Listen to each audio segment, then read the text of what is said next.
Pas de question.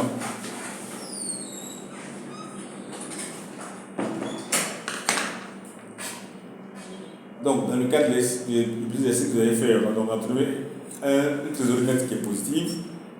Donc, voici l'interprétation, les implications de politique financière que cela peut impliquer.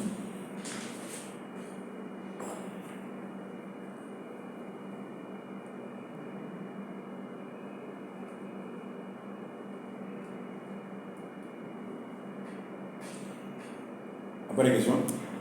Moi, c'est bon. Le cas où maintenant la trésorerie nette est négative. Donc, dans le cas là, on va se retrouver dans une situation où donc, le fonds de roulement ici est inférieur aux besoins du fonds de roulement. Le fonds de roulement vient du fonds d'exploitation. Donc, cette entreprise a besoin, a des besoins d'exploitation donc, qui ne sont pas généralement satisfaits. Qu'est-ce que cela explique? C'est que si le fonds de roulement est insuffisant, voire inexistant, donc le besoin du fonds de roulement est trop important. L'entreprise donc est tributaire, donc va dépendre des ressources de trésorerie, notamment celles d'origine bancaire. Les ressources de trésorerie d'origine bancaire, généralement, sont les découvertes. Ça veut dire que vous n'aurez pas, donc il n'y a pas de ressources dans la caisse, mais la banque vous autorise à avoir de l'argent que vous allez rembourser au fur et à mesure que vous allez avoir des entrées. C'est une sorte de dette, mais c'est vraiment des dettes à très court terme, on appelle ça les découvertes. Des dettes qui durent, justement, c'est 30 jours, 20 jours, 25 jours, ça ne dépasse pas un mois en général. Donc c'est une situation préoccupante du point de vue financier. L'entreprise n'a pas une situation financière qui est stable. Voilà. Et comme je disais, donc, l'entreprise dépend des banquiers. Il y aura deux conséquences auxquelles elle va faire face. Premièrement, elle va impliquer les ressources concernées face à des besoins qui sont permanents. C'est-à-dire que les ressources dont qu'elle dispose ou bien qu'elle peut obtenir au travers de la banque, ces ressources-là, ce ne sont pas des ressources qui sont stables. Donc, elles ne pourront pas financer les besoins stables, comme on l'a expliqué la semaine passée, qui, eux, lesquels besoins peuvent durer dans le temps, vous avez de 2 ans, 3 ans, 4 ans. Ce n'est pas sur les découvertes de 1 mois, 2 mois, ce n'est pas sur ça que vous allez appuyer pour pouvoir financer des ressources, des investissements ou bien des besoins qui sont des besoins permanents. Rappelez-vous, on a dit que les besoins permanents, ce sont des besoins stables et qu'il fallait être financés par le fonds de roulement. Or, ici, on voit que le fonds de roulement, il est très faible ou il est quasi inexistant. Elle fait supporter également à l'entreprise un risque de taux sur les ressources. Les taux, le taux, on parle de taux d'intérêt ici. Puisqu'elle va faire constamment appel aux banques pour que les banques leur permettent d'avoir des découvertes. Donc, à chaque fois, pour rembourser ce que tu as utilisé, pour pouvoir contracter à nouveau, il faut bien avoir remboursé ce que tu as utilisé. Et comme ce sont des emprunts qui sont très rapprochés, de court terme, du coup, avec le même taux, tu le supportes sur la même période. Et puis même, tu vas commencer à devenir bizarre, le banquier même tu vas commencer à augmenter ton niveau de risque. Et quand tu seras risqué, le banquier va se prévenir, va augmenter également le taux auquel tu vas emprunter. Donc tu risques de te retrouver dans un cercle vicieux où tu vas aller d'endettement en endettement. Qui parle d'endettement parle d'intérêt. Et comme ici, tu t'endettes au fur et à mesure, donc du coup, ton taux de crédibilité commence à baisser. Donc l'entreprise va augmenter le taux de risque. Alors le taux d'intérêt va être appliqué, va également augmenter. Et donc tu vas être ennuyé dans cet endettement-là. Si tu ne veux pas garder, tu veux te retrouver à la faillite. Donc lorsque nous avons une trésorerie nette qui est négative, l'entreprise est dépendante des découvertes que les banques peuvent lui faire. La conséquence, c'est qu'elle n'arrive pas à faire face à ses besoins permanents. Elle n'arrive pas non plus, elle va subir les effets, n'est-ce pas, de l'évaluation du taux d'intérêt auquel elle va contracter auprès du banquier. Et donc, ce sont des situations forcément qui menacent la survie de l'entreprise.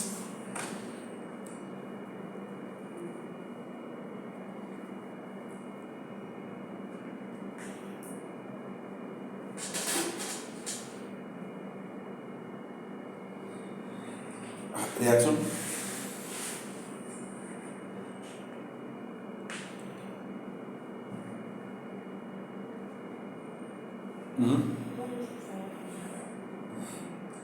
J'ai dit que ça va. Bien dit. Et monsieur. Mais ça va aussi. D'accord. Voilà, donc c'était les trois comptes, enfin les trois outils que nous avons analysés dans le cadre du bilan. Le fonds de roulement, le besoin du fonds de roulement, et puis la trésorerie nette. Voilà. Il y a plusieurs autres outils qui existent.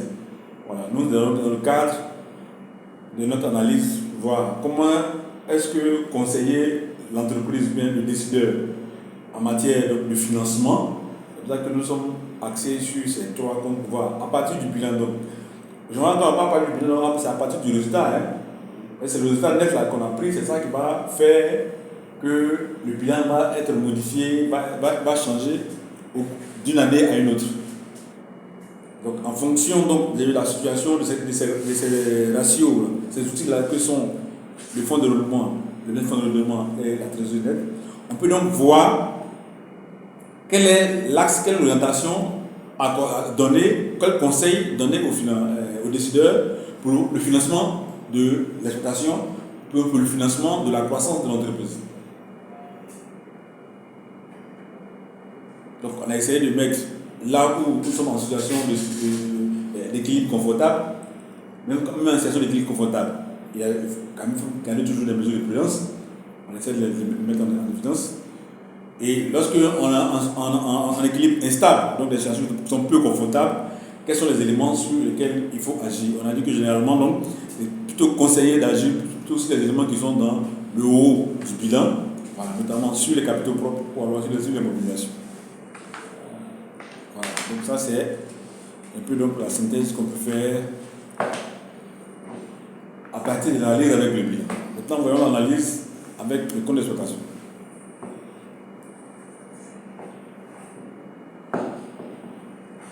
Alors, avec l'analyse du compte d'exploitation, donc, trois sols financiers vont nous intéresser. Donc, on verra la capacité d'autofinancement,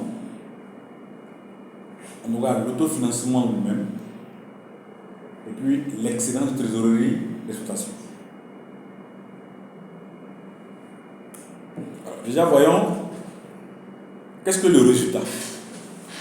Dans le cadre de l'analyse comptable, qu'est-ce qu'on appelle résultat?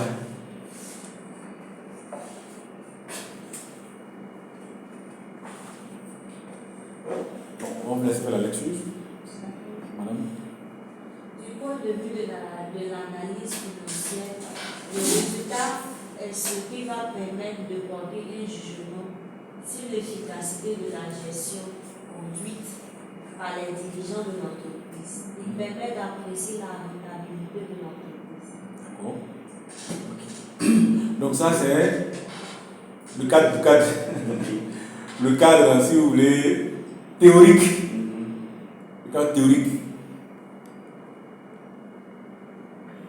Le résultat c'est quoi? Le résultat, je vais faire un commentaire là-dessus. Le résultat donc c'est l'élément sur lequel on s'appuie pour voir si notre entreprise est rentable. Quand on dit qu'une entreprise est rentable, qu'est-ce qu'on regarde? Est-ce qu'on regarde les dépenses? Est-ce qu'on regarde les charges? Est-ce qu'on regarde le bénéfice? Est-ce qu'on regarde etc. L'élément financier sur lequel on table, c'est le résultat.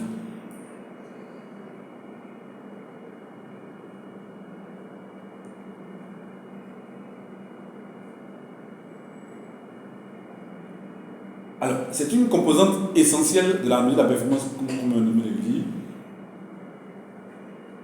Donc, on va regarder le résultat en regardant son signe également. C'est-à-dire qu'on va regarder donc la performance de l'entreprise, ou bien la rentabilité de l'entreprise à partir du résultat. Le résultat, si vous voulez, on va le lire tout devant encore, c'est-à-dire que quand l'entreprise a mobilisé des produits, et à réaliser des activités, donc à assurer ses charges, à la fin, ce qui lui reste comme ressources, c'est ce qui constitue le résultat.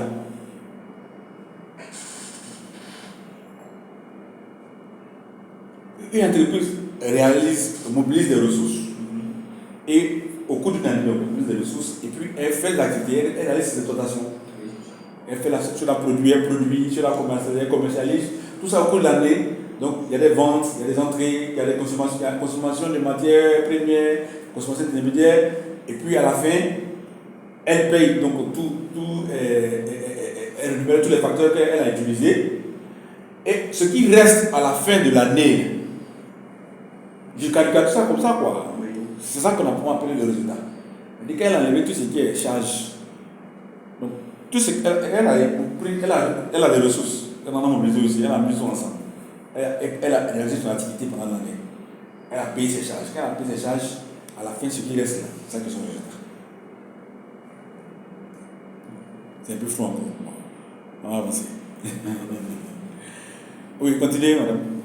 Le résultat est une des composantes essentielles de la mesure de la performance de l'entreprise. Celle-ci fait du bénéfice lorsque la valeur de ce qu'elle a produit est supérieure au coût de ce qu'elle a consommé pour le produit et inversement lorsqu'il s'agit de pertes.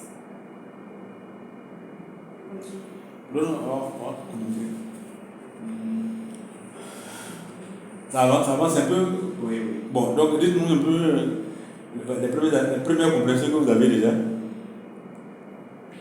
Bon, moi je comprends que au cours d'une année d'exercice, à la fin, l'entreprise va faire le point sur tout ce qu'elle a dépensé pour son fonctionnement. Et peut faire le point aussi de tout ce qu'elle a consommé, dépensé. Et puis comparer les deux valeurs. Si ce qu'elle a consommé est plus élevé que ce qu'elle a produit, alors on peut dire qu'il s'agit d'une perte. Ouais. Voilà. Maintenant, si ce qu'elle a produit est plus supérieur que ce qu'elle a consommé, c'est que le résultat est positif. C'est que le résultat est positif. Oui, et là, comment l'appeler? Et là, il n'y a pas de perte, il y a plutôt un gain. Il y a un gain, un bénéfice. Un bénéfice, là. D'accord. Et madame, comment vous réagissez? Le résultat.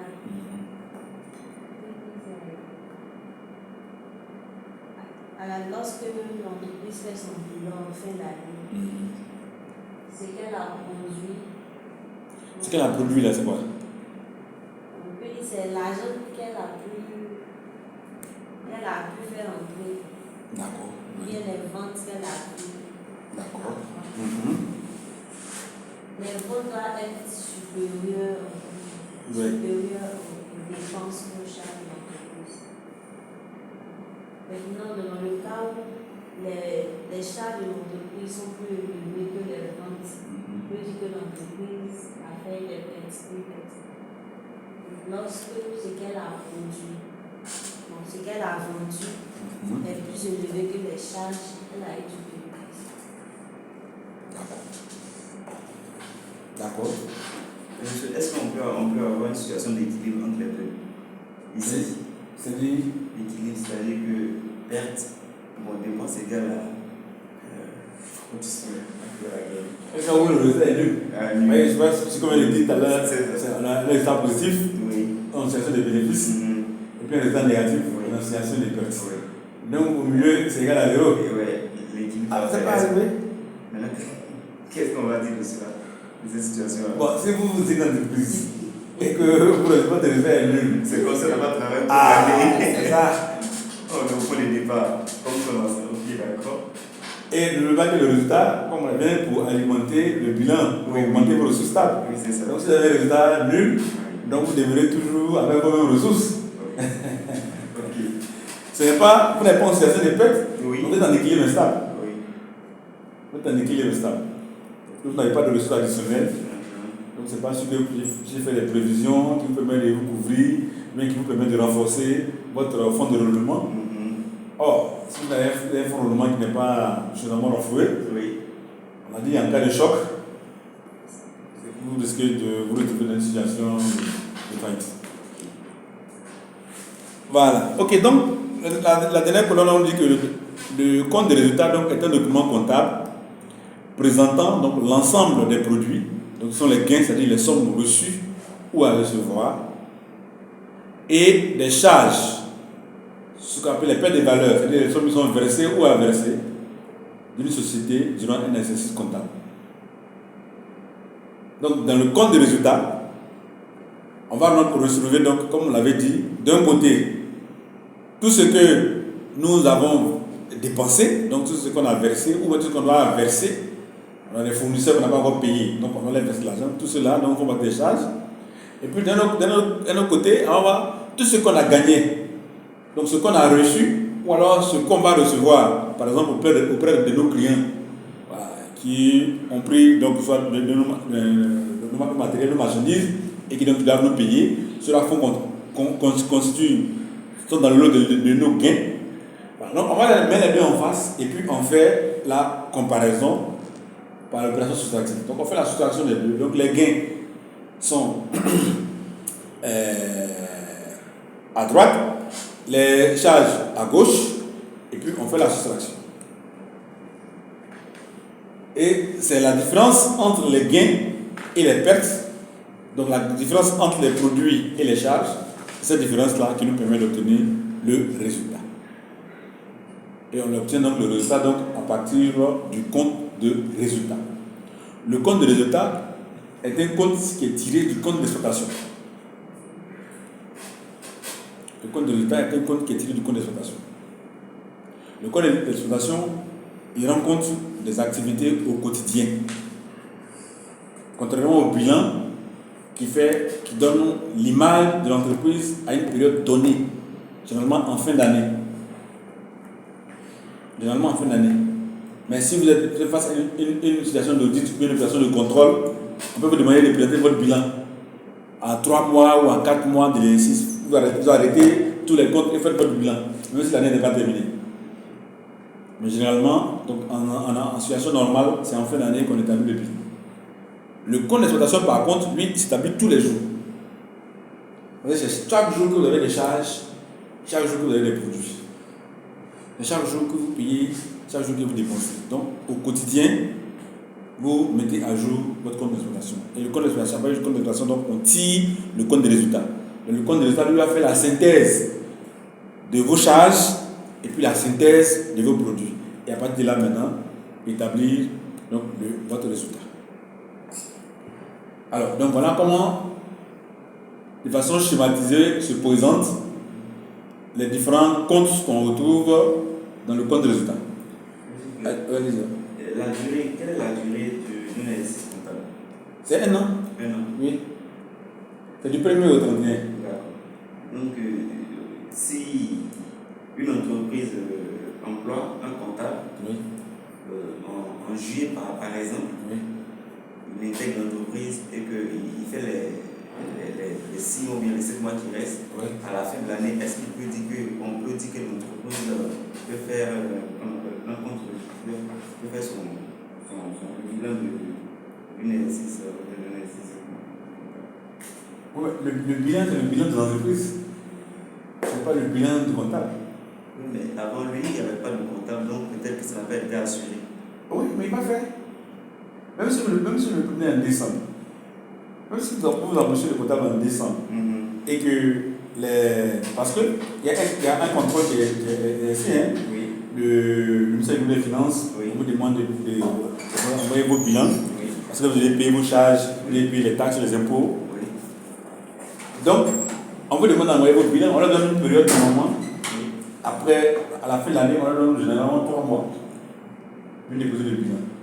On dit qu'on vous donne le temps, donc soit de payer ce que vous devez payer, de récupérer ce que vous devez récupérer, d'harmoniser tous les comptes pour établir vos différents rapports financiers. Après, vous allez faire un rapport financier, faire vos bilans pour les déposer. Donc, le comptable qui arrive en décembre, c'est à lui de récupérer tout ce qu'il y a eu comme activité depuis janvier jusqu'en décembre. Et de renseigner tous les comptes. fait ce document comme si lui, il avait travaillé pendant l'année entière Oui, bien sûr. dans l'entreprise. Bien sûr. Au D'accord. moins, il y a des traces quand même qui existent au niveau de l'entreprise, sur les dépenses, sur les recettes, Oui. donc les pièces comptables qui existent là. Lui va récupérer tout ça. Ok. Et puis, à partir de ça, maintenant, qui va établir les différents sous-comptes. Et puis maintenant, les agréger pour faire maintenant le compte d'exploitation, le compte de résultat, et puis sortir le bilan. Donc, si on t'embauche, je veux dire, tu vas faire le bilan de l'année, il ne faut pas penser que tu ne seras pas concerné.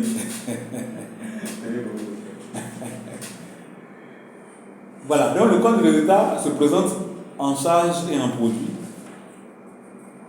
Donc on a déjà dit que les produits, donc, ce sont les gains, et puis les charges vont être les pertes de valeur, donc ce qu'on va verser. Donc dans les produits, donc, on a les produits d'exploitation, les produits financiers, et puis les produits HAO pour hors activité ordinaire. Et dans la partie gauche, on a les charges. Donc il y a les charges d'exploitation, les charges financières, les charges HAO, participation et impôts. Donc vous voyez que ici, on n'est que dans l'exploitation, il n'y a pas d'investissement dedans. Donc quand on a pris le bilan, on avait le haut qui était des ressources d'investissement, donc la stratégie d'investissement, et puis en bas, il y a la stratégie d'exploitation. Ici, il n'y a que l'exploitation, parce que c'est au quotidien le fonctionnement, l'activité quotidienne de l'entreprise.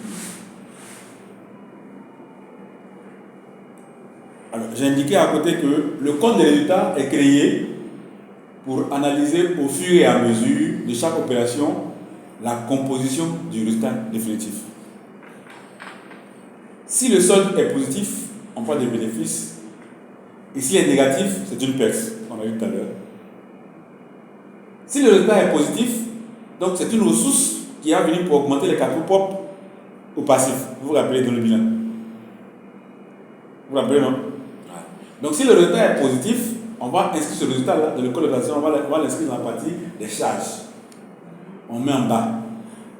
Donc vous voyez pourquoi j'ai mis ici, j'ai mis au milieu là.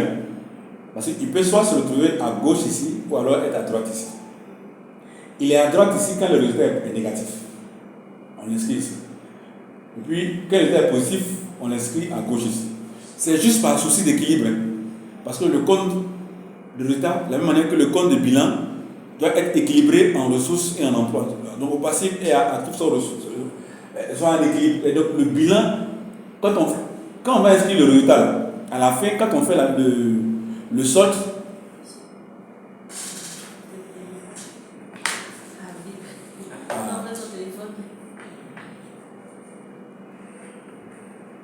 donc si le solde est positif, on l'inscrit à gauche du compte de résultat. Mais cela est inscrit dans le bilan, cela est inscrit à droite dans les capitaux propres. Voilà. Mais si le solde est négatif, donc ici l'entreprise perd les ressources, donc ça baisse forcément les capitaux propres dans le cas du bilan. Et donc dans le cas de nos comptes de résultat, on va l'inscrire au produit.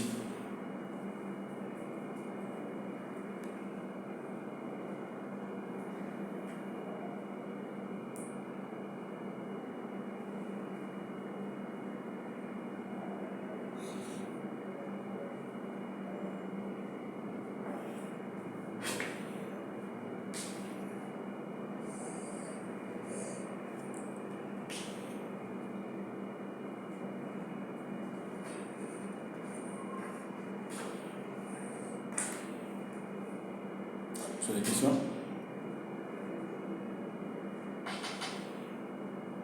Madame? Monsieur? Oui, madame? Allez-y. Dans le cas où on fait le résultat et que le compte de résultat, et que l'entreprise a eu beaucoup de ventes, mais à la fin de l'année, on se rend compte que on a fait le calcul, l'argent qui reste peut-être dans la caisse de l'entreprise, on se rend compte que c'est un montant un peu insignifiant. Donc, je ne sais pas comment est-ce qu'on peut interpréter cela. Bon, vous l'interprétez comment? Après 5 heures de cours, vous dites quelque chose. Vous allez l'interpréter comment? Bon, on peut dire qu'il y a eu une mauvaise gestion aussi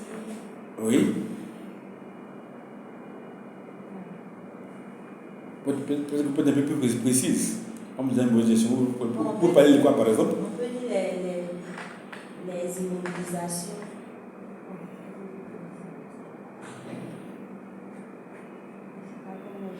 Si, vous savez, tous les éléments sont devant vous. Parce que si vous avez une importante vente, des ventes très importantes, ça veut dire que vos produits d'exploitation sont importants. Mais alors, comment se fait que votre résultat donc, va être faible? Qu'est-ce qui peut créer ça? Les charges d'exploitation. Absolument, les charges d'exploitation sont trop énormes. C'est ça. Soit des charges d'exploitation trop importantes, ou alors des charges financières trop importantes. Si vous avez beaucoup de dettes, donc vous vendez, mais vous remboursez en même temps le crédit. Donc vous avez beaucoup de ventes, mais en même temps vous devez rembourser. Et surtout si vos remboursements, si les dettes que vous avez contractées sont des dettes de court terme, alors qu'elle avait des dettes au moins de moyen terme, de long terme, vous avez du temps pour rembourser. Mais si les dettes de court terme, ce sont des découvertes, on l'a vu tout à l'heure avec la trésorerie nette, ce sont des découvertes, donc vous devez rembourser rapidement. Alors dès que vous avez des entrées d'argent, automatiquement, vous devez faire face à vos charges. Du coup, vous n'arrivez pas donc à pouvoir avoir un résultat consistant que vous voulez. Vos charges d'exploitation, si les coûts des matières premières que vous utilisez sont trop importantes, les charges d'électricité, les charges d'eau, si vous fabriquez les matières premières que vous allez acquérir, les charges de salaire sont trop importantes, donc vous pouvez avoir des importantes ventes, donc des importantes entrées d'argent, mais malheureusement, vos charges vont les engloutir. Et pourquoi? Parce que c'est les charges de coût terme, les charges d'exploitation.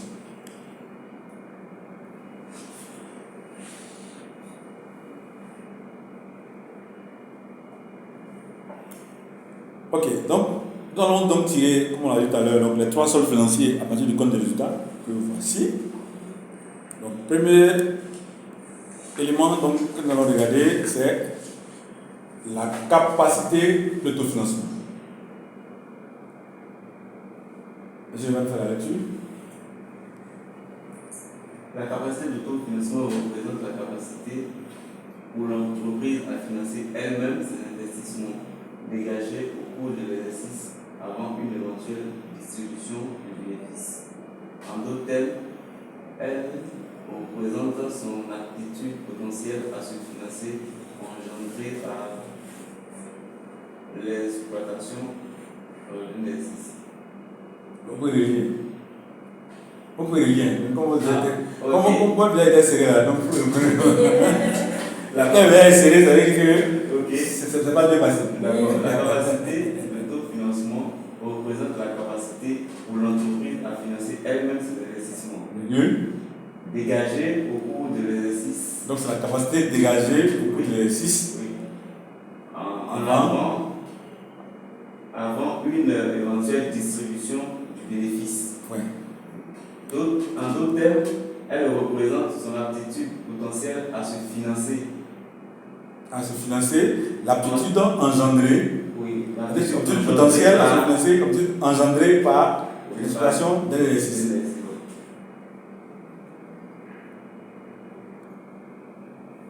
Comment vous comprenez cette définition? Donc c'est à partir d'autres thèmes qui. C'est là que c'est mon visage.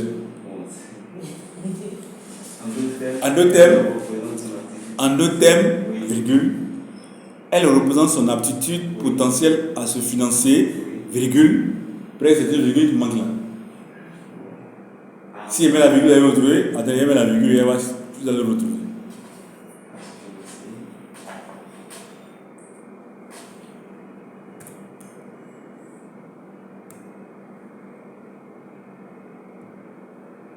Voilà. Donc, je suis revenu. En d'autres termes, virgule, elle représente, donc la capacité de financement représente l'aptitude potentielle de l'entreprise à se financer, virgule, laquelle aptitude est engendrée par l'exploitation d'un exercice. Son entité sur une année. C'est de ça que je veux parler.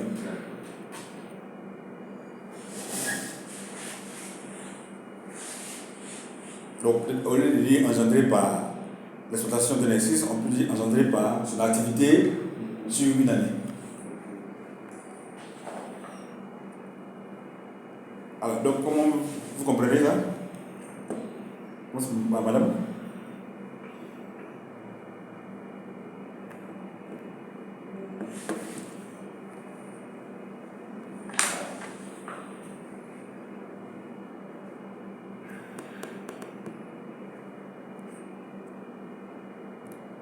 Ou bien on vient d'abord chez le monsieur. On va dire. Moi, je comprends comme quoi la capacité d'autofinancement, Oui. c'est la capacité de l'entreprise Oui. à fonctionner par ses propres moyens sur un an, sans avoir besoin d'emprunter des ressources. D'accord. Est-ce que c'est fonctionner ou bien financer? Financer. Bon. Parce que tout à l'heure, on a vu le bilan, on a vu qu'il y avait l'aspect financier, Oui. et puis il y avait l'aspect exploitation. Oui. Or, ici, la capacité de financement dont on parle ici, là, c'est comment l'entreprise arrive à partir d'elle-même à financer ses investissements. Pas son exploitation, mais ses investissements. C'est ça. L'investissement entend étendre, faire croître l'entreprise. Mais c'est l'exploitation, c'est-à-dire que comment est-ce que le financement du quotidien, comment est-ce que les activités au quotidien, l'exploitation au quotidien permet à l'entreprise de dégager des ressources pour assurer le financement des investissements. Quand on parle de financement des investissements, ça veut dire que nous sommes dans le long terme. Oui. On assure les besoins de long terme, les besoins stables, les besoins permanents, les besoins structurels. Rappelez-vous. Voilà. Donc, comment est-ce qu'à partir de son exploitation, elle arrive à dégager des ressources, faire face à ses besoins dans le permanent, peut-être ses besoins de moyen ou long terme. Cet indicateur-là donc, nous permet d'apprécier cette capacité-là de l'entreprise.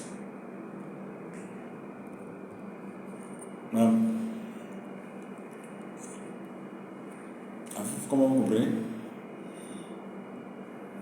Bon, selon moi, la capacité d'autofinancement, on peut dire que c'est lorsque une entreprise a exercé une activité pendant un an, et qu'à la fin lorsqu'elle fait son bilan, Oui. bon, on se rend compte que l'entreprise a eu un bénéfice, et un bénéfice qui est un peu énorme, mais ce bénéfice-là peut lui permettre de se financer elle-même, de financer ses activités à venir. C'est ça que l'autofinancement.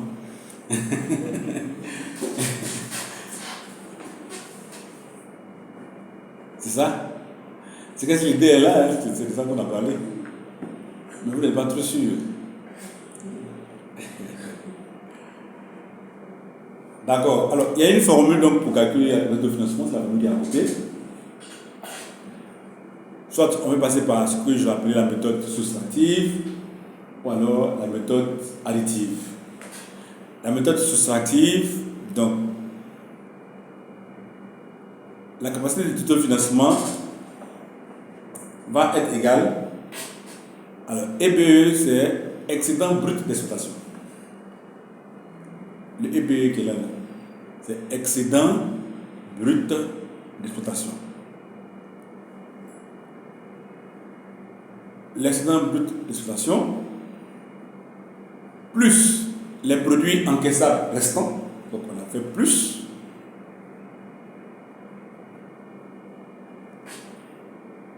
et puis moins les charges décaissables restantes. Donc,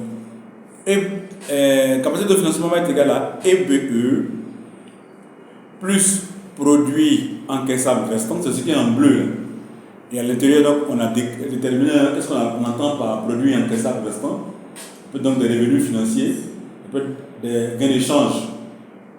Par exemple, sur le marché d'échange, c'est-à-dire que si vous vendez à l'extérieur, donc en fonction de l'évaluation du taux d'échange entre les différentes monnaies, pour avoir des gains liés, n'est-ce pas, soit à une dévaluation ou bien à une évaluation de la monnaie. Donc c'est tout cela qu'on inscrit dans le groupe, n'est-ce pas, des produits encaissables restants. Et on fait moins les charges décaissables restantes.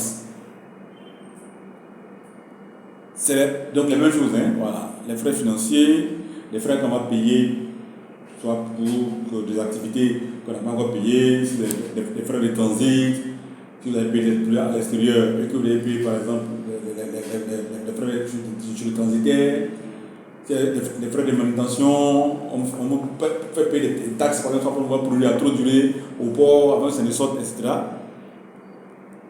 Les pertes d'échange également, comme on a dit, soit les gains d'échange, donc ce sera des produits à encaisser. Si c'est des gains d'échange, c'est des pertes d'échange, ce sera des charges que vous allez payer.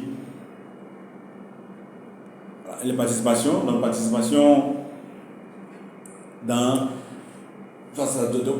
entreprise, si vous allez prendre des charges ailleurs, si vous allez prendre des obligations quelque part, et que donc vous devez payer des charges liées à votre participation. Et le retard également est imposé. C'est-à-dire qu'il y a des impôts qui s'appliquent partout, même quand on fait votre bilan, à la fin, quand on prend votre résultat à la fin, le montant que vous obtenez, il y a un impôt qui impose également dessus, qui s'applique dessus. Tout ça, c'est les impôts. Ils vont tout ramasser. Donc, c'est EBE plus produits encaissables restants, moins charges décaissables restants.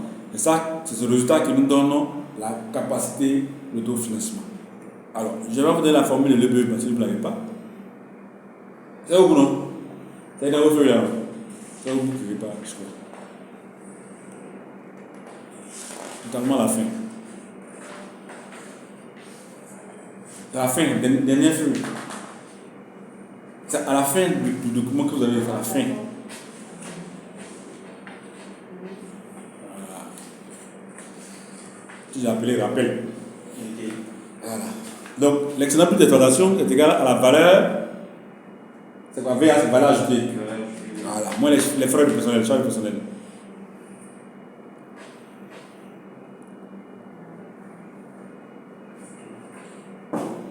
Oui.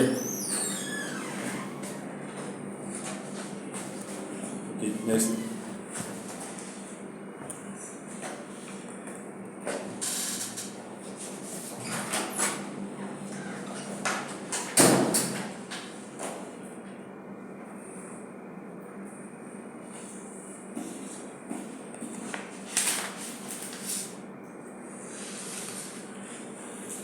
Donc, à la maison, vous allez maintenant, c'est comment on calcule la valeur ajoutée.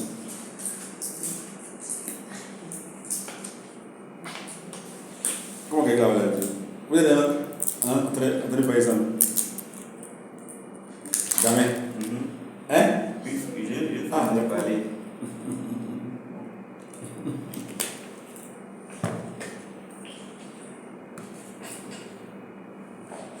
Ouais, je vais vous donner.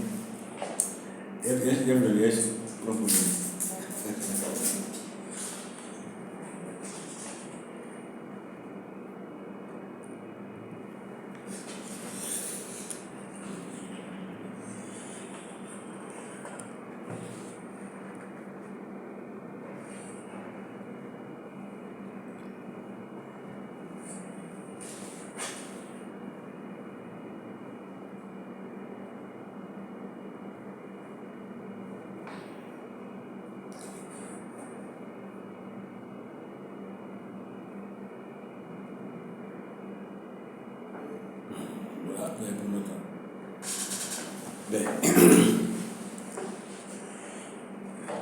La valeur ajoutée, c'est l'apport réel de l'entreprise à l'économie.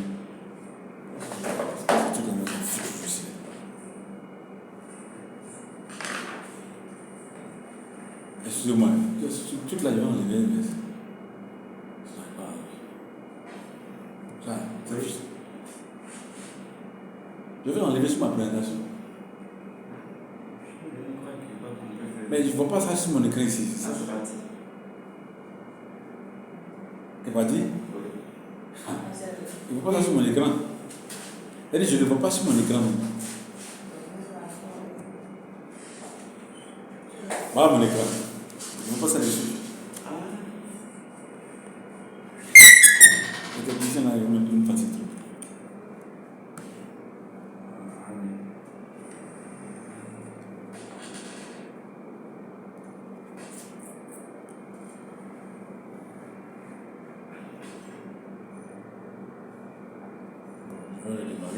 Maintenant que la valeur ajoutée, on la calcule de deux manières. Soit ça peut être la somme des rémunérations des facteurs de production, soit ça peut être la somme de la rémunération des facteurs de production,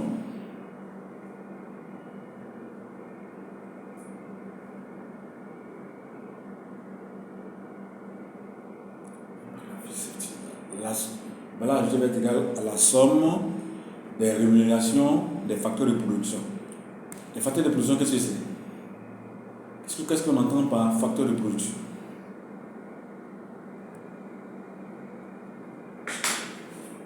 Les facteurs de production, pour moi, c'est tout ce qui rentre en ligne de compte de la production. La matière première,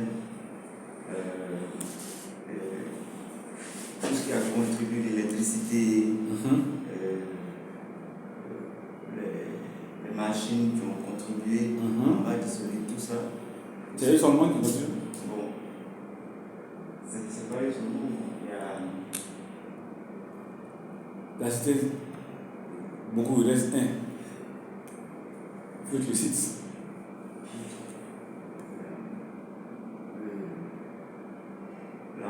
disons, l'énergie que le producteur même a, qu'on a facturé à la quantité, c'est-à-dire la force bien de. Tu es sûr que tu es parlé de la force du producteur? C'est ce que c'est lui sa force qui produit? Qui produit? Hein? Non, vous savez, mais n'hésitez pas à le dire. Qui produit les entreprises, madame? Qui produit? Les employés? Oui. C'est eux qui produisent. Sinon, le propriétaire arrive comme ça.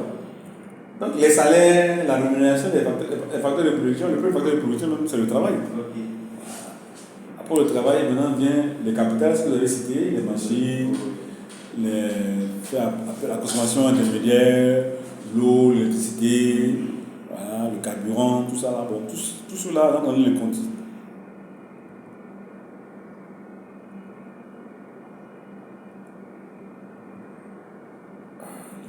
Ici.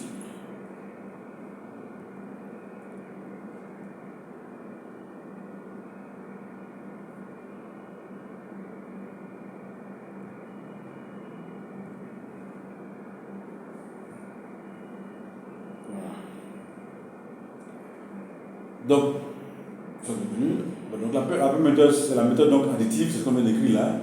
Voilà, ajouter égale à la somme des notions des facteurs de production. La première méthode qui va être utilisée, c'est la méthode soustractive. Donc, valeur ajoutée va être égale à la marge brute sur marchandise, si on est dans le cas d'une entreprise commerciale. Donc, ce sera la marge brute sur marchandise plus production moins consommation. Production, c'est-à-dire ce qu'elle a produit au cours de la période. Consommation, la consommation des biens et services qu'elle a utilisé pour pouvoir produire. Mais la marge brute sur marchandise qui était là, la formule est derrière, vous donnez ça. Donc voilà, ajouter, c'est donc marge brute sur marchandise plus production moins consommation. D'accord encore?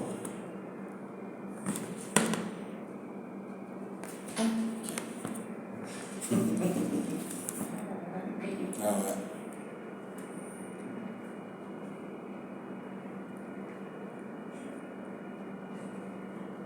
Donc, marge brute sur marchandise, plus production,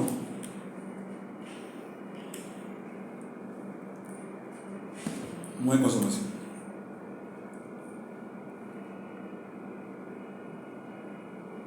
Maintenant, comment calculer la marge brute sur marchandise? C'est bon? Je peux passer? Voilà, là vous l'avez ici. Voilà.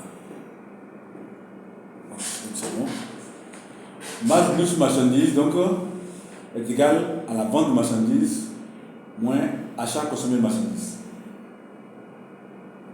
Marge brute sur marchandise, MBM là, est égale à la vente de marchandises moins achat consommé de marchandises. Ici, nous sommes avec une entreprise commerciale.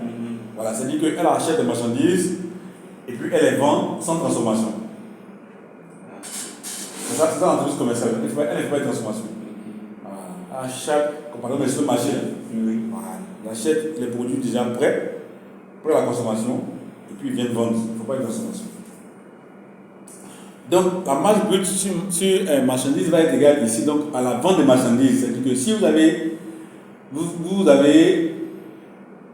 vendez par exemple, on va prendre quoi? De l'eau. Très bien. Donc vous vendez de l'eau silence.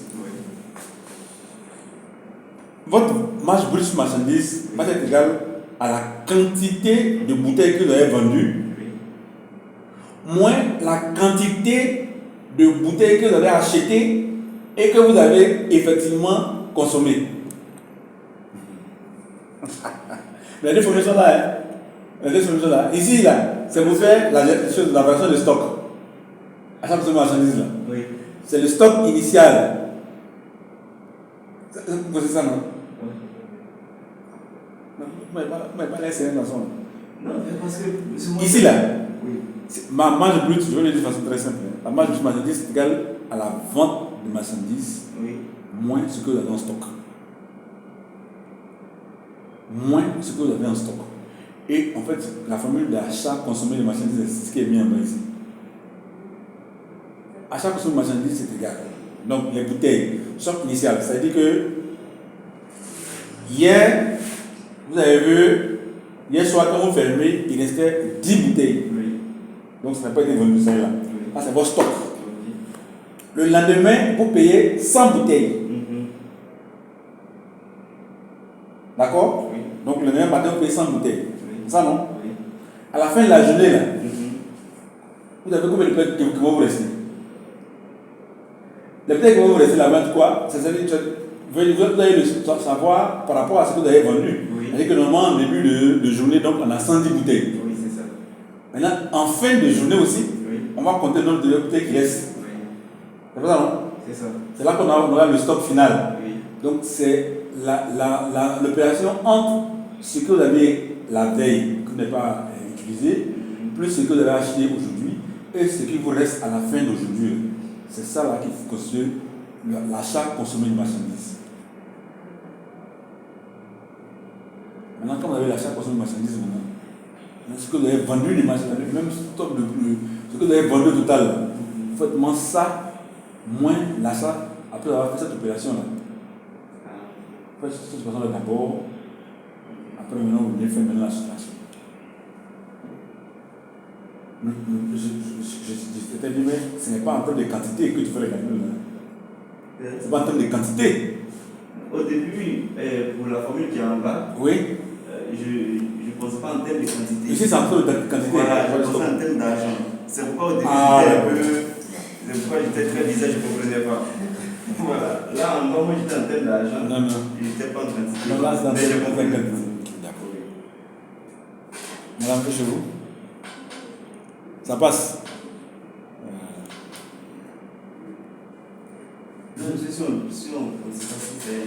Si on veut appliquer la même formule maintenant pour une entreprise qui ne vend pas les produits. Qui ne pas commencé, c'est ça. Donc, ça, c'est pour une entreprise commerciale, c'est-à-dire qui vend la marchandise sans transformation.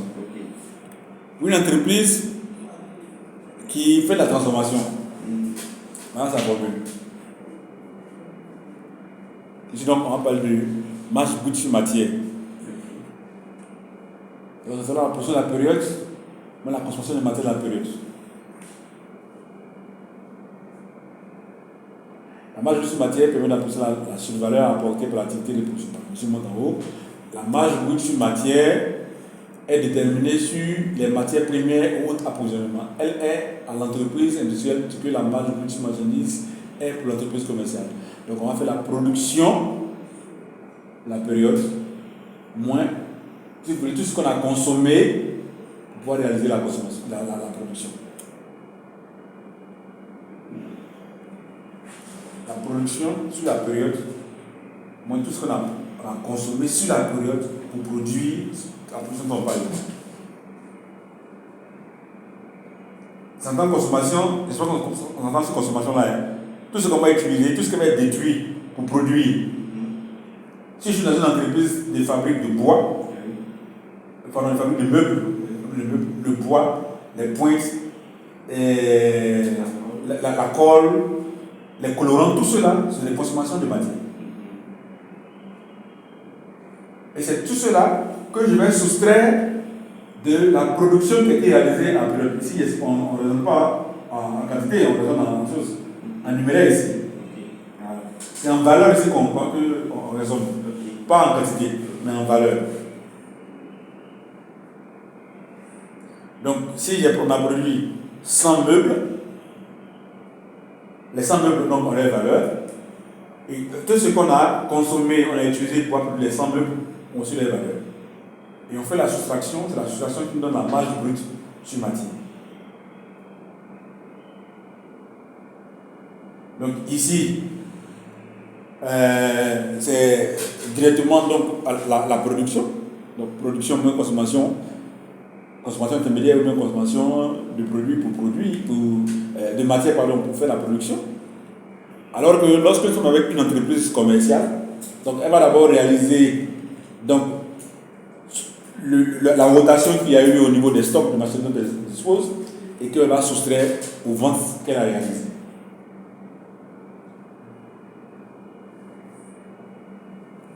Voilà, donc maintenant si on a cela, on peut maintenant calculer la valeur ajoutée. Donc vous prendrez en fonction de l'entreprise dans laquelle vous êtes, soit c'est une marge brute sur marchandise, ou alors ça sera une marge brute sur matière. On fait marge brute sur marchandise plus production moins consommation. Ou alors marge brute sur marchandise plus production moins consommation, tu vas la valeur ajoutée. Celle-là, elle est beaucoup plus utilisée lorsque vous avez les comptes de comptabilité nationale. C'est là-bas qu'on peut utiliser cette formule-là. Donc nous, relativement aux données que nous avons, c'est la méthode soustractive qu'on peut utiliser. Voilà. Et donc à partir de là maintenant, vous pouvez donc calculer l'excédent brut d'exploitation, l'EBE. On a dit que l'EBE, donc tout à l'heure on l'a donné, c'était donc la valeur ajoutée moins les frais de personnel. Voilà. À partir de là maintenant, vous pouvez faire le reste concernant le calcul de la capacité de financement. Voilà. On avait dit que la méthode soustractive était donc la capacité d'autofinancement. On faisait moins les charges et puis plus les produits. C'est ça, non? Tu as oublié, hein?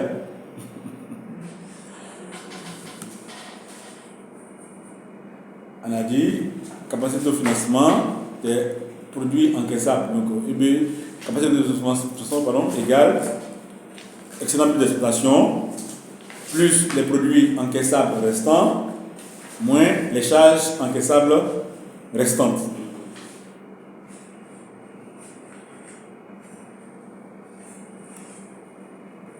Et la méthode additive. C'est charge décaissable. Oui. C'est ça, non? Oui. J'ai entendu charge encaissable restante. Non, c'est charge décaissable. Ok. C'est les produits encaissables. Les produits encaissables et puis les charges décaissables. Mais c'est écrit, non, sur le slide. Oui.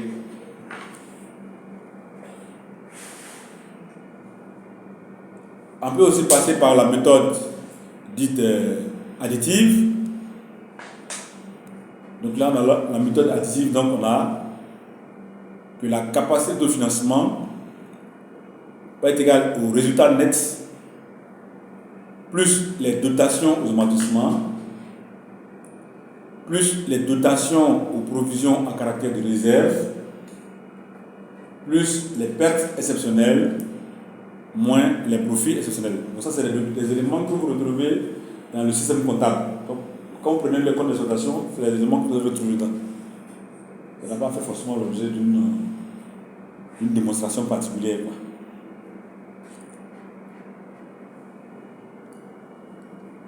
Donc la capacité de financement ou encore marge. MBA, c'est marge brute de financement. Hein. MBA, c'est marge brute de financement. Donc, est égal au résultat net plus les dotations aux amortissements plus les dotations aux provisions qui sont utilisées sous forme de réserve plus les pertes exceptionnelles et les professionnels. Le résultat net, c'est ce qu'on vient de voir tout à l'heure quand on a vu le compte des résultats. C'est ça, non?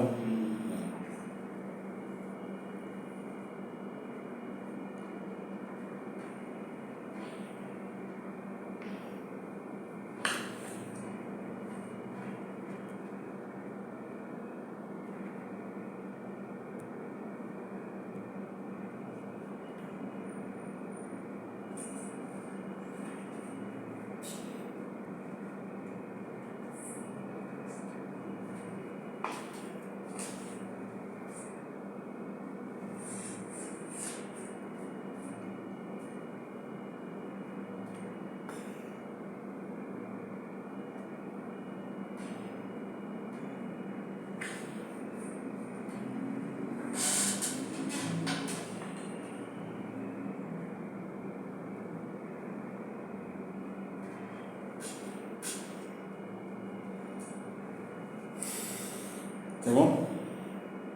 Mais le résultat net, n'oubliez pas qu'il faut enlever les charges liées aux impôts. Hein? Il faut enlever les. Quand on parle de net, c'est-à-dire qu'on a le résultat, quand on a les produits, on a les charges. On a dit que lorsqu'on fait la différence entre les deux, on a le résultat. Il va être net, je dois dire que le résultat était imposé. Dans le résultat net là, il faut aussi enlever, pour voir le résultat net, il faut enlever les impôts sur le résultat. Il faut appliquer les impôts sur le résultat. Et si les salariés ont une partie ont des actions dans l'entreprise, il faut également enlever la part de leurs actions. Mais principalement, c'est les impôts qu'il ne faut pas oublier d'enlever. C'est ça qui nous donne le résultat net.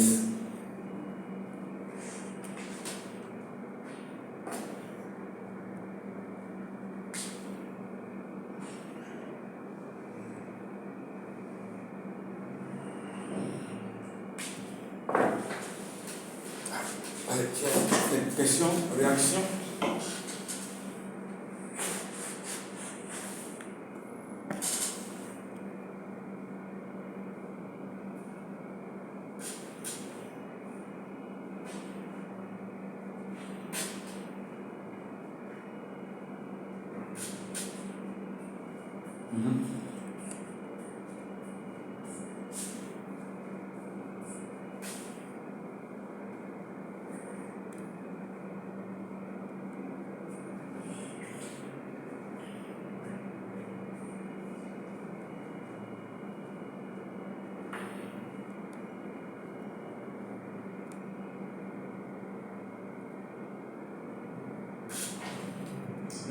Oui, allez-y.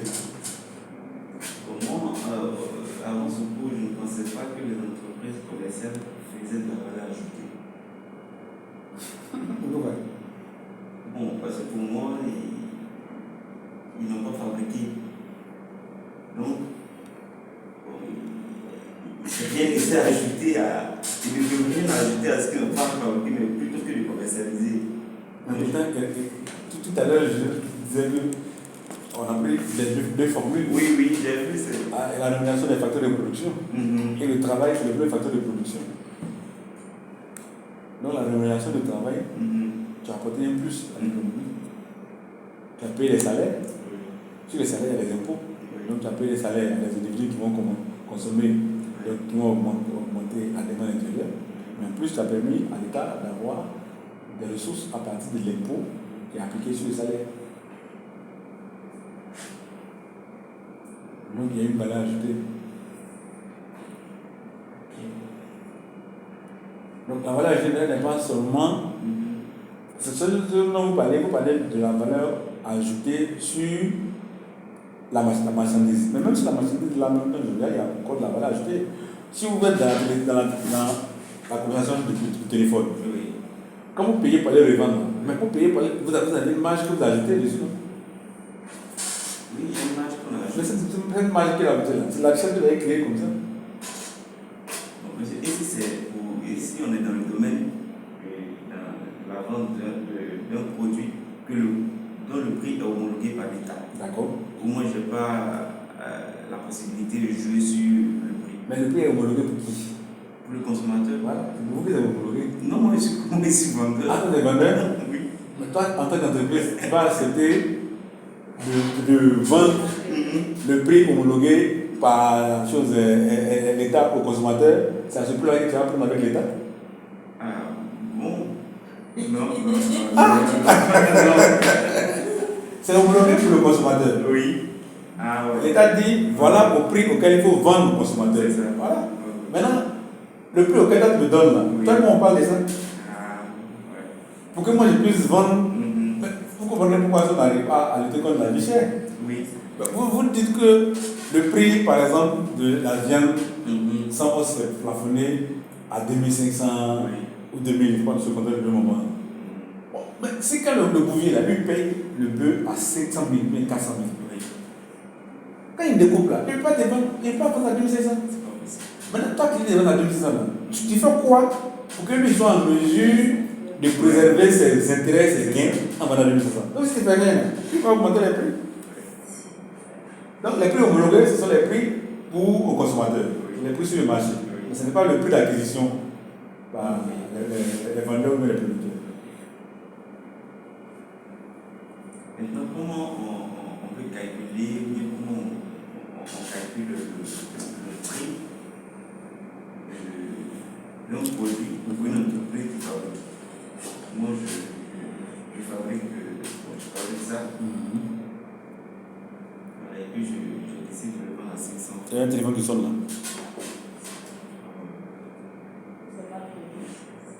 On le cherche. Il y a le business. Oh oui, allons-y. Voilà. Bon. Avec, je paye tout ce qu'il faut et puis je fabrique ça. Bien. Comment j'arrive à fixer le prix qui est acceptable ou bien c'est pas. Est-ce qu'il y a des formules, il y a des trucs qui disent comment on doit fixer le prix, bien dire quoi. Bon, il y a des démonstrations économiques qui sont faites. Et que les prix sont fixés, sont déterminés, comme on dit, avec des économies classiques, par le marché. C'est la rencontre entre l'offre et la demande. C'est à partir des intérêts de ceux qui offrent et les intérêts de ceux qui demandent. C'est quand les intérêts se croisent et qu'ensemble, ils arrivent à s'entendre sur un prix, et c'est ce prix-là donc qui est le prix du marché. Ça, c'est vraiment dans le cadre d'un marché classique. Mais dans l'économie d'entreprise, l'entreprise va fixer ses prix d'abord en supportant les coûts des produits. Ce que vous avez expliqué tout à l'heure. Tout ce que vous allez acheter, tout ce que vous allez dépenser pour pouvoir faire le produit. Le premier élément donc qui va vous guider va être ce prix qui vous permet au moins de couvrir vos coûts de production. Et comme vous êtes une entreprise, forcément vous êtes venu faire du bénéfice. Vous n'êtes pas venu pour faire vous n'êtes pas un philanthrope, ni un altruiste, vous êtes venu faire du bénéfice. Alors vous allez regarder quelle est la marge de bénéfice que vous pouvez vous fixer en tenant compte de vos potentiels concurrents et aussi de la capacité de vos potentiels clients à accéder au prix que vous avez. Ça, c'est les éléments sur lesquels vous-même vous allez jouer. Donc, votre premier élément est de supporter beaucoup de production. Seul l'État fabrique des produits où les prix peuvent être en dessous du coût de production. Parce que l'État fait des services qui sont d'intérêt public. Donc, ils ne peuvent pas couvrir les coûts de production. Une entreprise, forcément, au minimum, vous devez supporter vos coûts vous devez couvrir vos coûts de production. Maintenant, je me donne votre marge de bénéfice.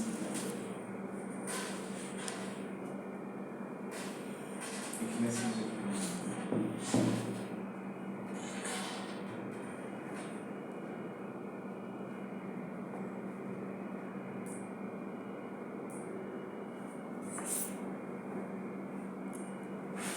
C'est bon?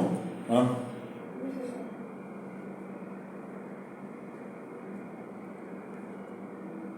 Alors, le deuxième solde que nous allons voir, c'est l'autofinancement.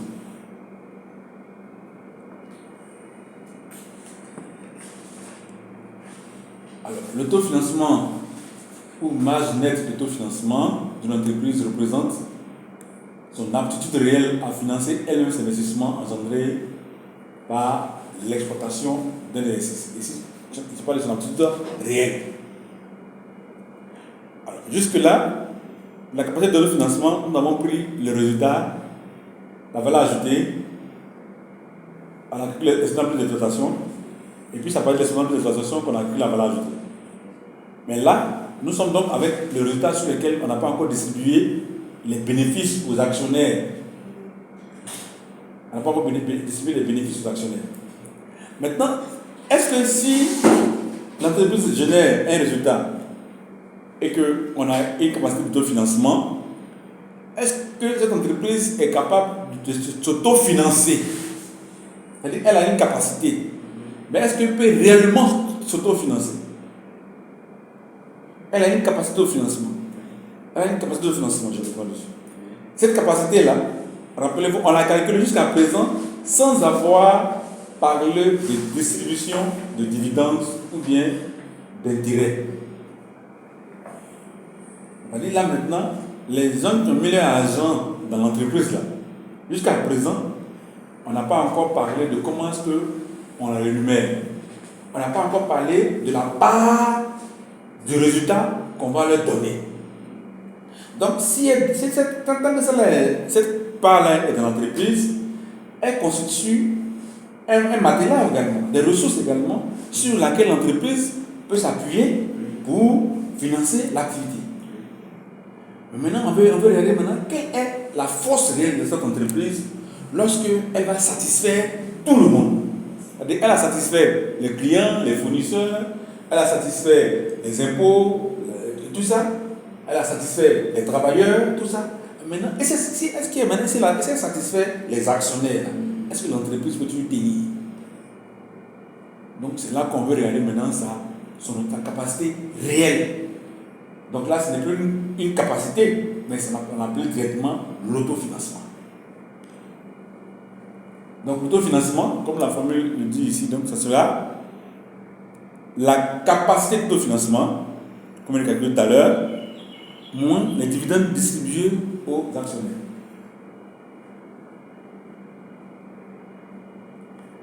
L'explication qui est donnée au-dessus, là, c'est de façon schématisée ce qui est là. Donc, si on parle de la capacité d'autofinancement, on dira que l'autofinancement va être égal à la capacité d'autofinancement moins les dividendes qui ont été distribués aux actionnaires. Maintenant, si on part depuis le compte de l'État lui-même, on dira que l'autofinancement est égal aux bénéfices mis en réserve, plus les dotations aux amortissements, plus les dotations aux provisions à caractère de réserve, plus donc les pertes, donc plus les profits exceptionnels, moins les pertes exceptionnelles. Rappelez-vous, ça c'est dans la formule de l'EBE comme on va tout à l'heure. Voilà, donc on fait ressortir les éléments, tous les éléments sont dans l'EBE. Et donc le bénéfice de mise en réserve, donc ce bénéfice nous là, c'est ce qu'on va prendre pour distribuer aux actionnaires. C'est-à-dire que soit on va le distribuer aux actionnaires, soit alors on va le mettre dans des réserves. C'est-à-dire que ce sera donc un élément de bénéfice. C'est-à-dire qu'il peut arriver que l'entreprise, les gestionnaires disent aux actionnaires que c'est vrai que nous avons réalisé des beaux chiffres, un résultat excellent, mais vu les ambitions de l'entreprise, on vous recommande donc de ne pas distribuer les dividendes, mais de les réinjecter dans l'entreprise sous forme de réserve.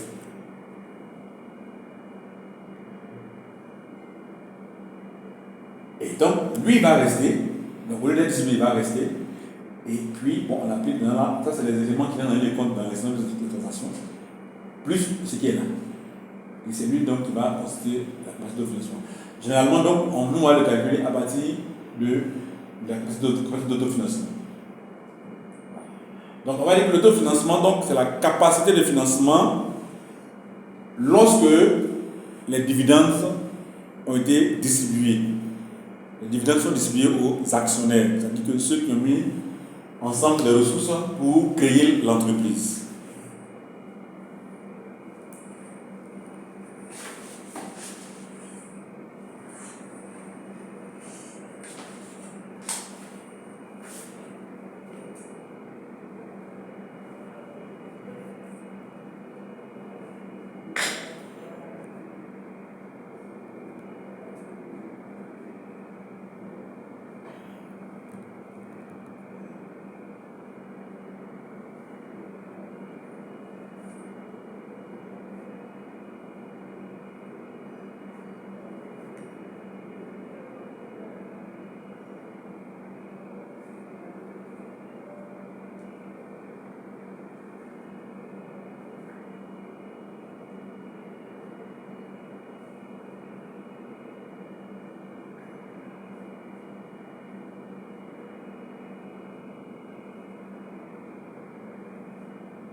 Des questions?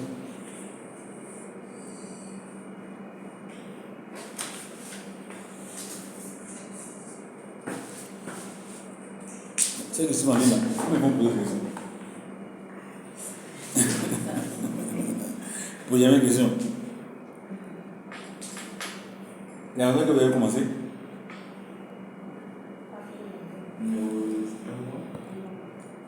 Je vais la laisser. Mais comment ça fait combien de temps? C'est 4 mois.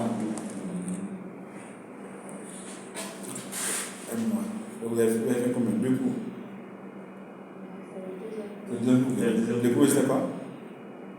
Le cours, c'était l'entrepreneuriat. L'entrepreneuriat et relation de business.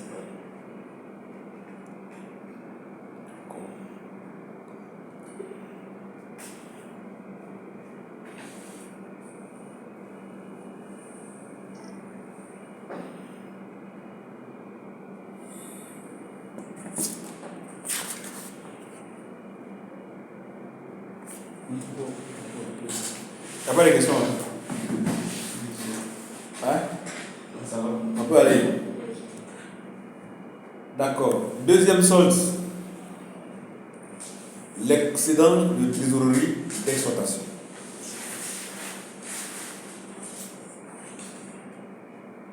L'excédent de trésorerie.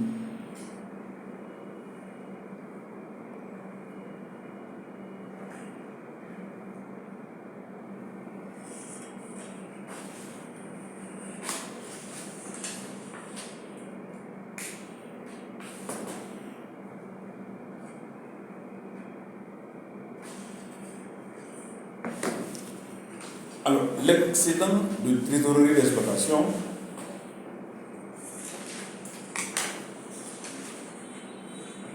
c'est le solde issu du rapprochement entre les dépenses d'exploitation et les recettes d'exploitation.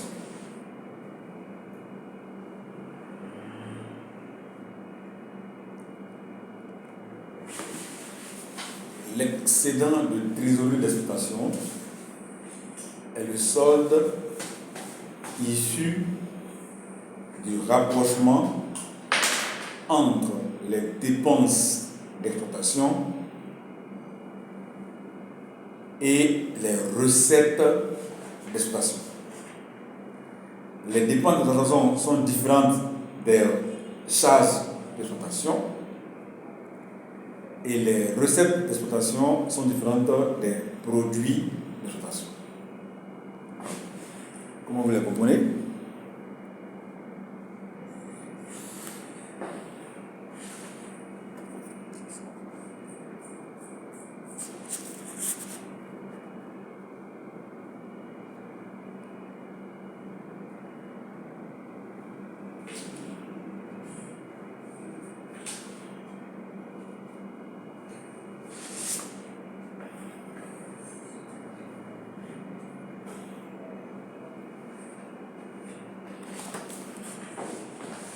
Ouais, j'attends les commentaires.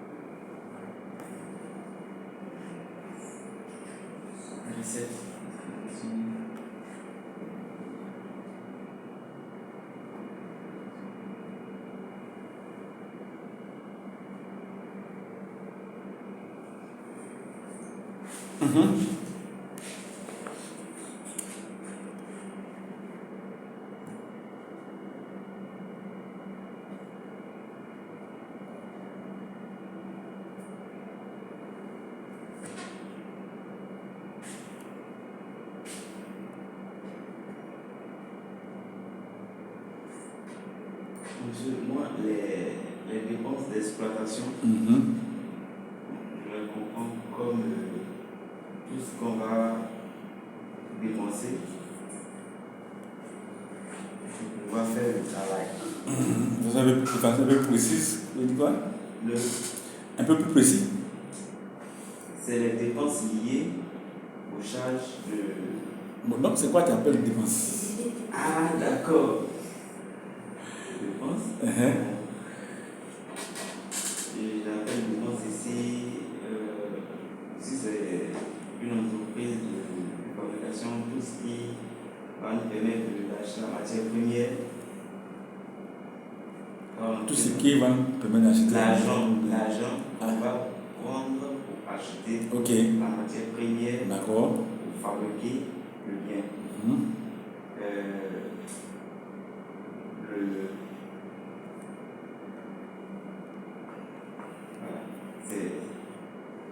C'est ça, c'est ça que moi je vois. Maintenant, pour ce qui concerne les charges d'exploitation, puisqu'on dit c'est différent des charges d'exploitation. Dans la charge d'exploitation, là on va mettre le coût de l'électricité en plus de l'argent.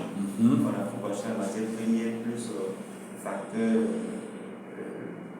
liés à la main-d'œuvre, c'est-à-dire les employés qu'on va payer pour fabriquer le courant, l'électricité, l'eau et le courant, l'eau, tout ça. C'est comme ça que moi je comprends. La différence entre dépenses d'exploitation et charges d'exploitation. D'accord. Je peux pas entendre. Madame? Non mais lisez, vous allez voir. Vous prenez votre temps pour lire. Relisez-vous. Dépenses. Il est sur la voie, hein. Il n'est pas sûr, mais il était sur la voie pourtant.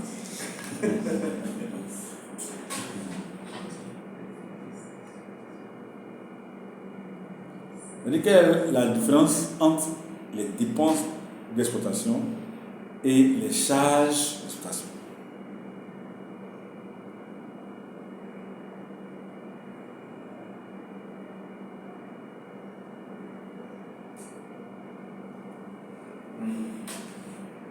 Les charges d'exploitation, ça veut dire quelque chose de fixe de bonus, c'est ça? Ah, c'est vrai. Mais j'ai dit que vous laissez la voir. Juste apporter quelques précisions. Sinon, c'est déjà bon.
N'allez-je pas?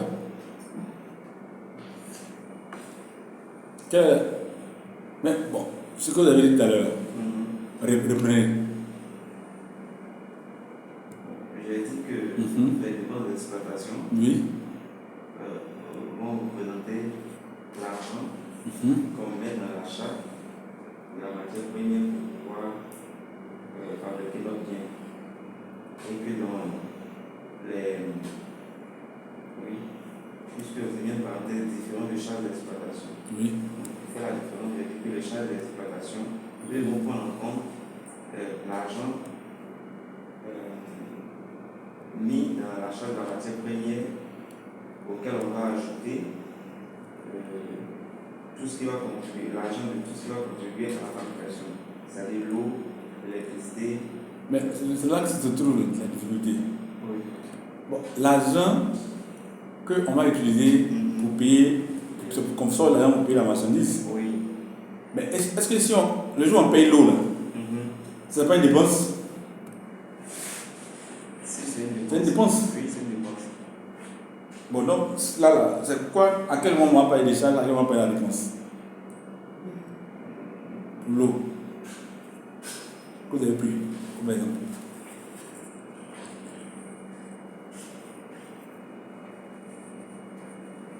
La dépense, c'est ce que vous avez dit, parce qu'on a effectivement fait sortir de l'argent pour acquérir, ou bien pour satisfaire le besoin, ou bien pour acheter.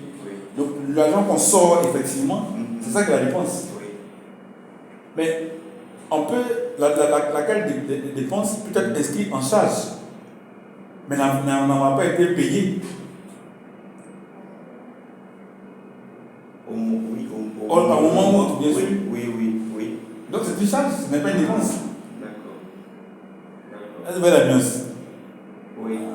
Ah, c'est une charge. Vous n'avez pas payé, donc ce n'est pas une dépense. Oui. Donc vous n'allez pas la comptabiliser comme dépense, ce sera comptabilisé comme charge.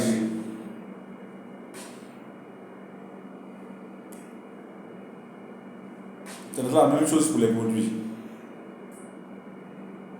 Vous n'avez pas encaissé, mais c'est inscrit que quelqu'un vous doit, que quelqu'un doit vous verser de l'argent. Mais vous n'avez pas encaissé, donc vous n'avez pas dit que vous avez encaissé de l'argent, vous n'avez pas l'avoir en caisse. Vous aurez sur notre compte, mais pas la caisse. Donc c'est cette différence-là qui nous permet de calculer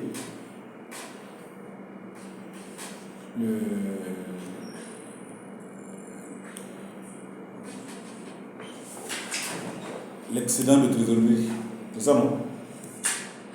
Voilà.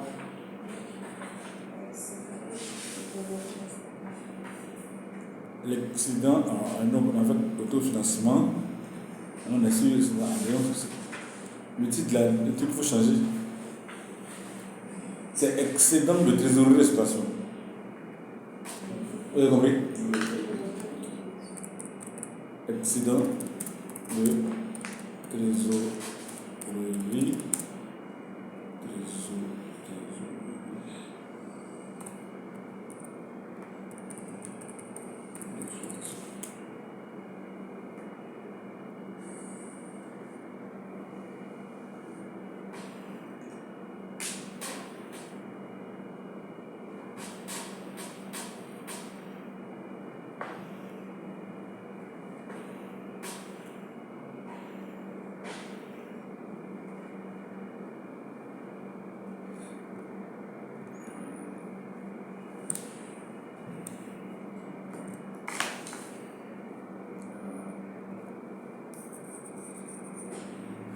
Donc, l'excédent, mais c'est ce truc-là, il est venu encore. On va arriver sur le problème. Excusez-moi. Ça va juste. Ouais, c'est caché.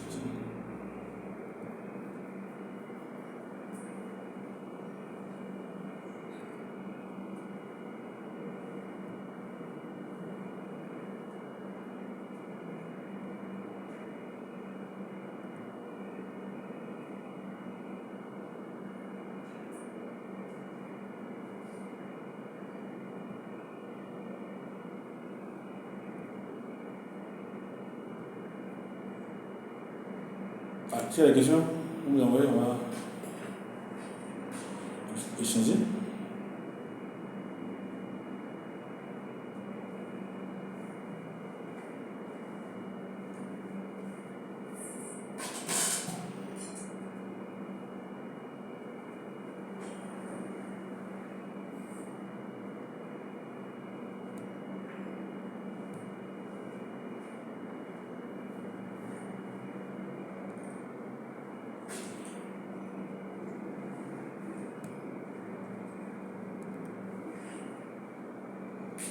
Alors, donc, pour le calculer, lui, donc, sa formule, c'est l'excédent de trésorerie, donc c'est l'excédent plus d'exploitation, moins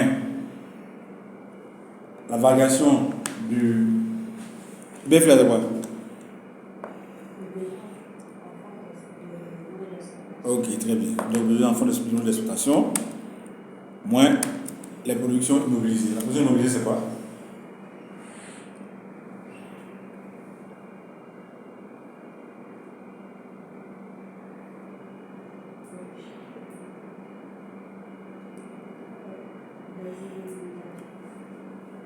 Les immobilisations.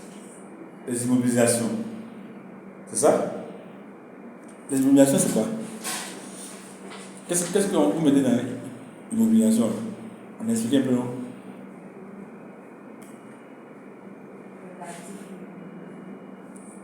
L'actif immobilisé.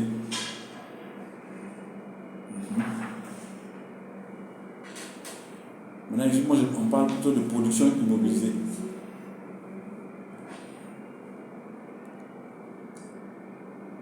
Ça sera quoi, selon vos productions immobilisées, va être quoi? Production immobilisée.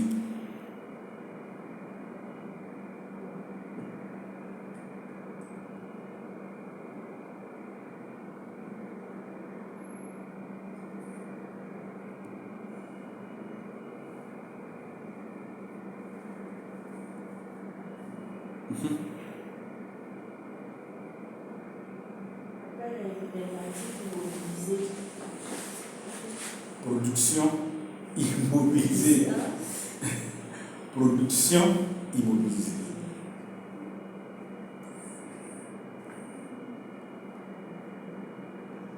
Donc, pourtant, les deux mots là parlent bien d'eux-mêmes. Les deux mots là. C'est pas bien.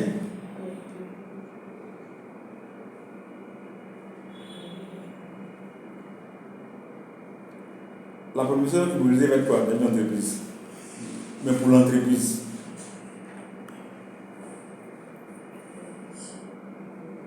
Oui. Ça sera.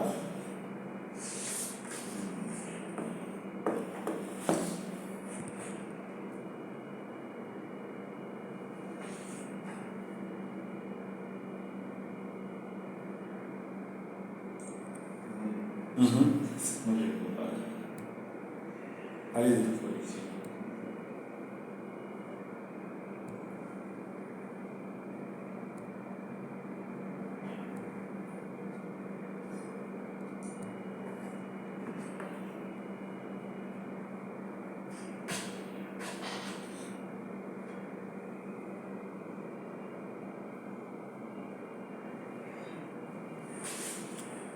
La production immobilière. Ah, oui. Vous êtes bloqué. Production Immobilisé. immobilisée. Ou bien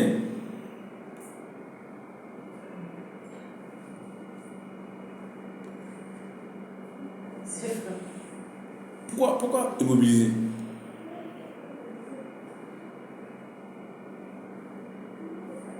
Ben, je sais que production, là, vous connaissez. Maintenant, pourquoi immobilisée? Production, là, c'est pas.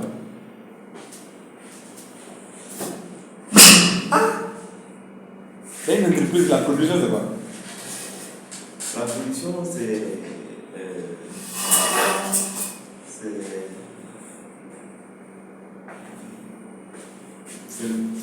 le bien qu'on a. C'est le bien qu'on a produit. Oui, bon, j'espère que c'est ce que je comprends, mais ça veut dire quoi? J'espère que c'est ce que je comprends. C'est le résultat, c'est notre résultat. C'est le fait de l'activité? Oui, c'est C'est le pas résultat de production. l'activité. Mais on dit production maintenant immobilisée. C'est quoi? Bon, je pense que c'est tout ce qu'on a eu besoin pour atteindre ce résultat. Tu as dit production, Oui, c'est le résultat de ce qu'on a fait, on a produit. oui, Et l'entreprise donc a rassemblé c'est ça. les consommations intermédiaires, tout ça, et puis a donné un résultat. Le résultat de l'activité là, qui est la production. Maintenant, cette production-là, c'est elle qui est immobilisée. Pourquoi elle est immobilisée?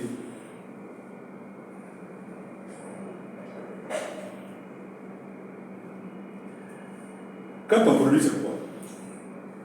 Quand on entreprise produit, c'est pour vendre? Oui, Est-ce que c'est pour immobiliser? Parce que immobiliser, ça signifie qu'il n'a pas bougé, qu'il ne débouche pas, non? Donc, qu'il est resté dans l'entreprise. C'est pour ça qu'on appelle production immobilisée.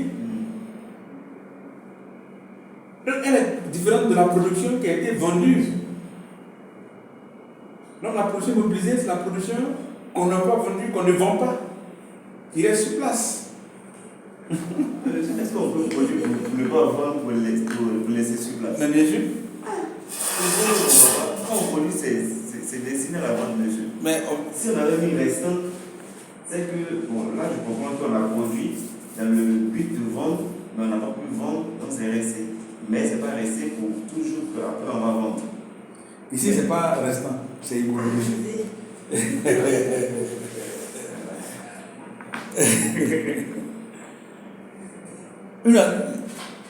L'entreprise Oui, peut décider oui, de ne pas vendre sa production. Ouais. Pas parce qu'elle va détruire la production, oui, mais parce que par rapport à ses calculs oui, sur l'évolution du marché, oui.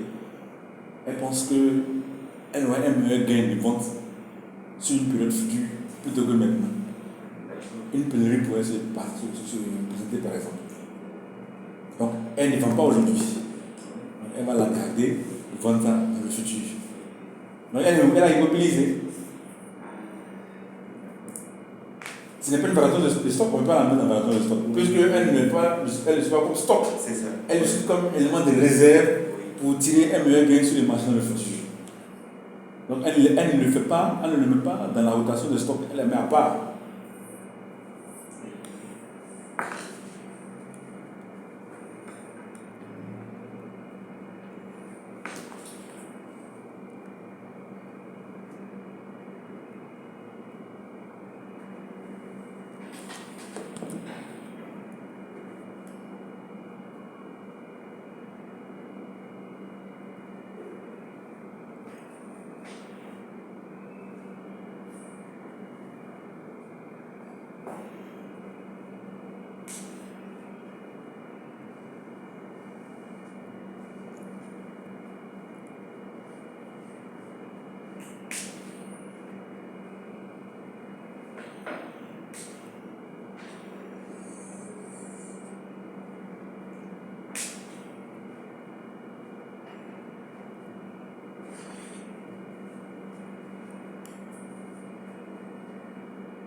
Est-ce qu'il y a des questions?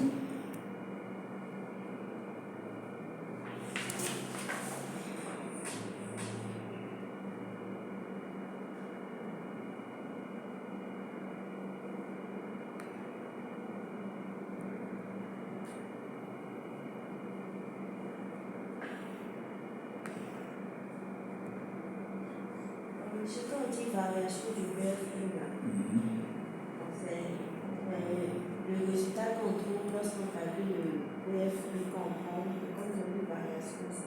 Non, donc comment on fait ça?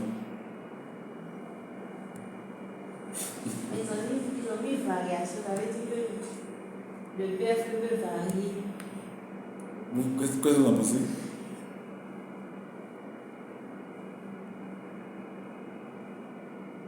Qu'est-ce que vous en pensez?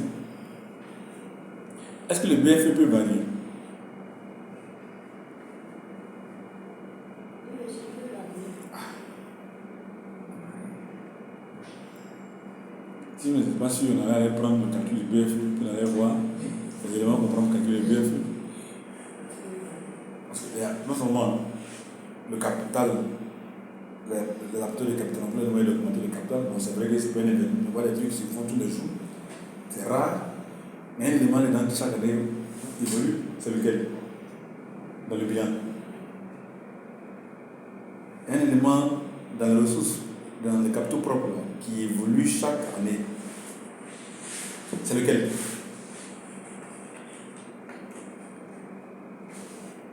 C'est à vous la question. Oui, ça peut. La question c'est à vous. Dans les cas. Mais ils n'en pas dans la même chose. Oh voilà, il est ici.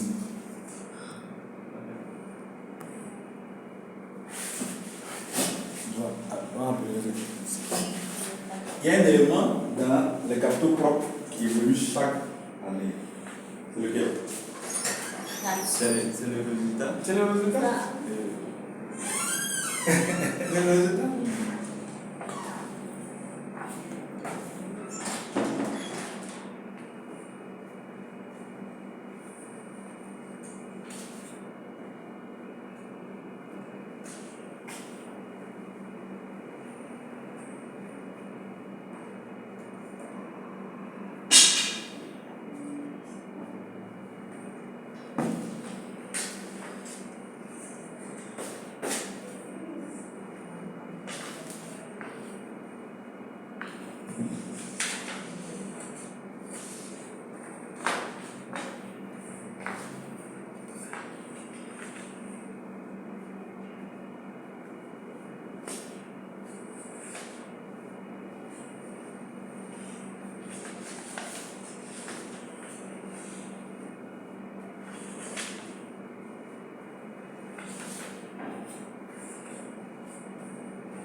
Ok, je peux vous envoyer ça par juste dans vos mails. Oui. Vous allez recevoir. Oui. Non, non, c'est nouveau.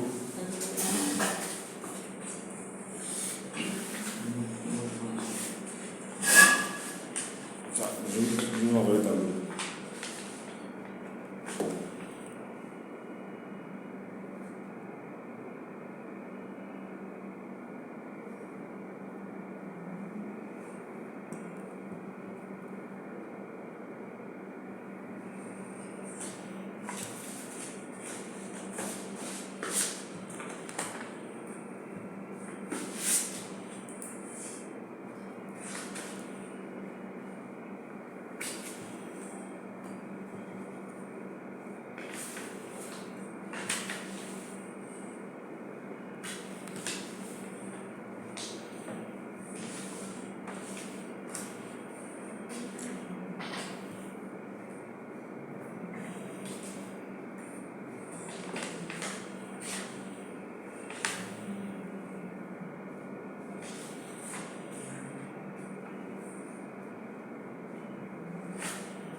Je vous envoie. On va comment il se porte. Voilà.